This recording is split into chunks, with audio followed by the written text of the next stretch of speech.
Hare Krishna. Welcome to Tax Guru YouTube channel. This is CA Rohan R. Pingle, practicing chartered accountant based in Mumbai, also partner in Motilal and Associates LLP, member firm of Marks Network. Welcome to the video series What Law Says. And today we are going to discuss two important case laws reported to High Court under GST law. And both case laws are related to cancellation of GST registration number. So let's dive into it. Let me allow to share my screen.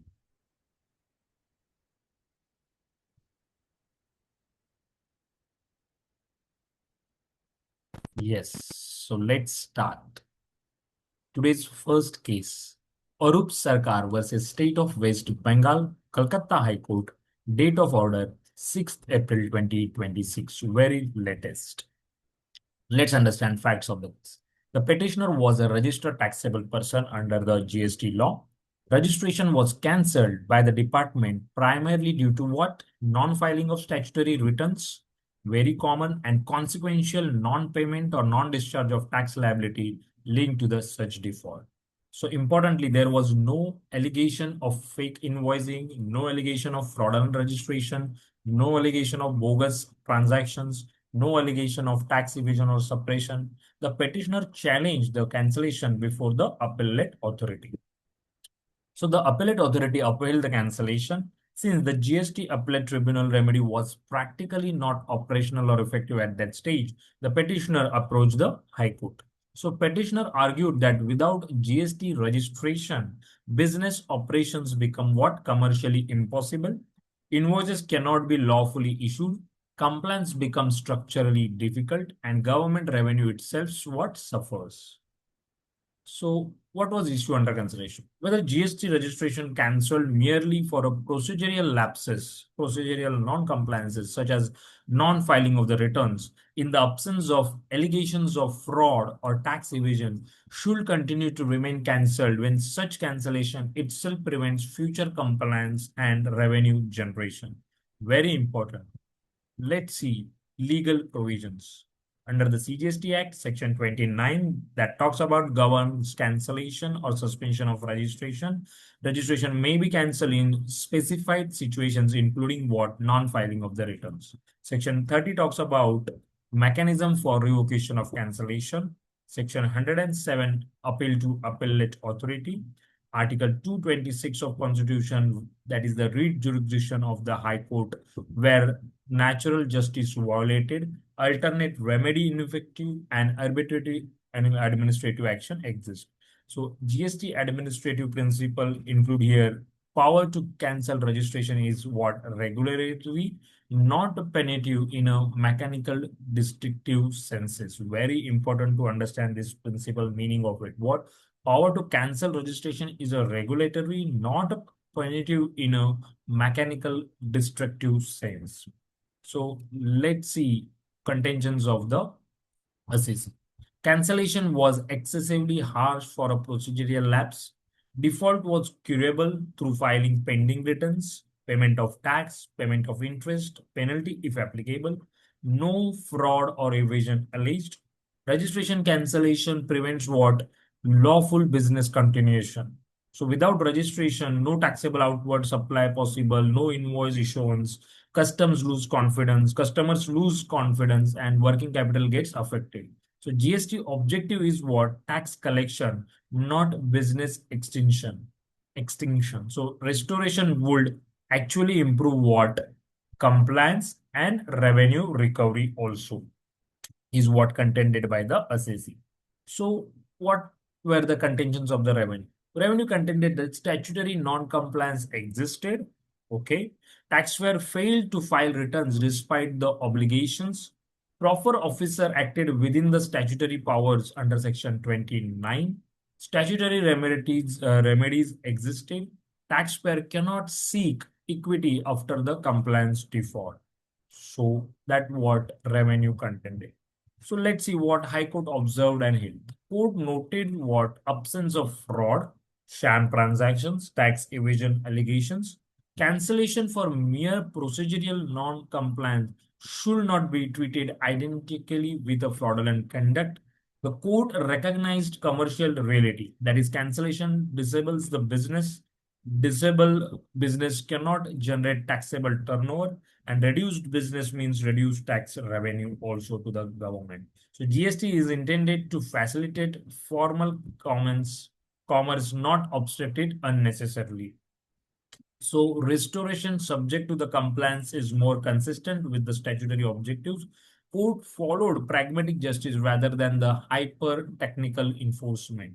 So it was held that cancellation order set aside, appellate order also interfered with, restoration permitted subject to what? Filing of pending returns, payment of taxes dues, interest, penalties if applicable, and compliance within stipulated timeline. So principles laid down by this case, procedural default should not equal to tax evasion. GST registration cancellation should not be a disproportionate response. Administrative powers must be exercised to secure what compliance, not destroy the taxable activity. So revenue interest includes enabling the future tax collection. Courts will intervene where technical enforcement defeats what statutory purpose, and easy of doing business is relevant interpretative consideration. So restoration with a compliance condition is preferable to commercially fatal the cancellation. Very, very interesting. This is so conclusion, what we conclude from the first case, the judgment reflects what a commercially mature judicial approach. It recognizes that the GST compliance improves through enabling regulated participation, not by excluding taxpayers from the tax ecosystem where no fraud exists. Very much important. So moving further, our case two, Home Enterprises versus Union of India, Bombay High Court, and date of order 10th February 2026. Again, very latest order. Let's understand facts of the case. GST registration of petitioner was what targeted for cancellation. Department issued show cause notice. Notice broadly alleged fraud, willful misstatement, suppression of the facts. However, notice lacked what? Exact factual allegations, transaction details, documentary basis, and particulars of wrongdoing. So facts of the case remain petitioner submitted reply or explanation, department passed cancellation order, order failed to meaningfully discuss reply, reasons in final order were inconsistent with the show cause notice, and petitioner therefore challenged action before High Court. So issue under consideration was whether GST registration can be cancelled based on vague template-based show cause notice lacking what particulars followed by a non-speaking order ignoring what taxpayers reply. Very important. Legal provisions involved CGST Act Section 29 cancellation power, Section 30 revocation framework, and CGST rules Rule 22, that is procedure for cancellation and required for due process.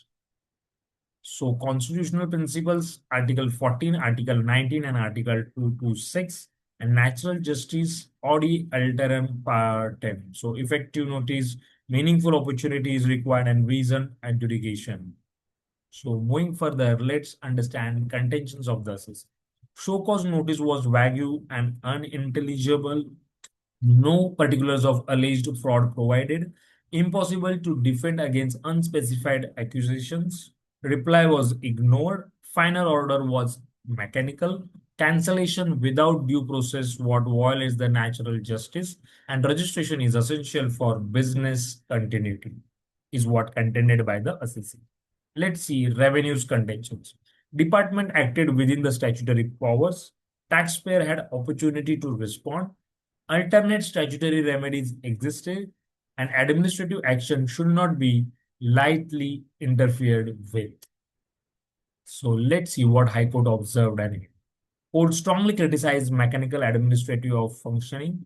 Observed show cause notice was cyclostisted, or that is a template based. A valid show cause notice must disclose precise allegations, factual basis, and grounds of proposed action. So mere reproduction of statutory language is what? Insufficient. So taxpayer must know exact case to answer. Court found serious discrepancy between the allegations in show cause notice and reasoning in cancellation order. So reply was not properly considered. Mechanical exercise of quasi-judicial power is impermissible. So High Court held that show cause notice defective, cancellation order unsustainable, action arbitrary, and registration restoration warranted. So principles laid down by this case, show cause notice must be specific, not ritualistic. Template notice without particulars violate what natural justice. Quasi-judicial orders must be reasoned. Replies submitted by the taxpayers must be genuinely considered. Administrative convenience cannot replace what legal due process. So GST cancellation affects what fundamental business rights of the assessee.